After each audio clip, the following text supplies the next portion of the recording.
The London Underground has been around for a long time and is one of the most important means of public transport throughout the City of London. It also seems to be one of the most haunted areas in London, sometimes through chance, but sometimes through tragedy.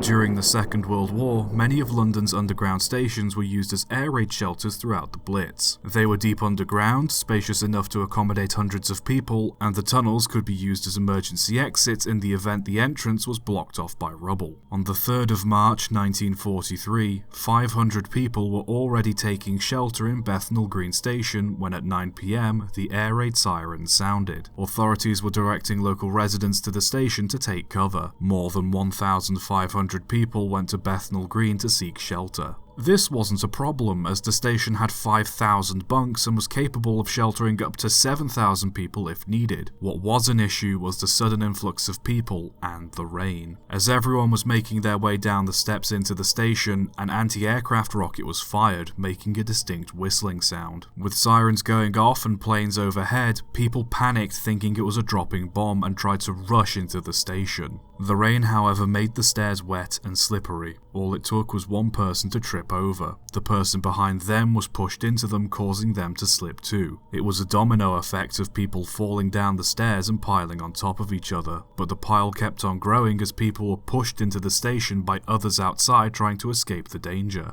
The growing weight of the mess crushed the people at the bottom of the pile to death, but the people outside weren't aware of the accident and kept pushing down into the station. More and more people ended up in the pile and, as a result, more and more people were crushed to death. A total of 173 people died, 27 men, 48 women, and 62 children. To quell the public backlash, the government said a bomb had gone off, resulting in the deaths of so many, rather than admitting the accident happened. It wasn't until 2013 a memorial was placed in the station marking the loss of those caught up in the crush. Years later, around 1981, a station master was finishing his duties late one night. The rest of the staff had gone home and he was doing his rounds, turning off lights and securing entrances and exits. He returned to his office to sign off some papers when he heard what sounded like children sobbing. He brushed it off as nothing, but the sound kept getting louder and louder. Then suddenly, female voices and screams joined those of the children's.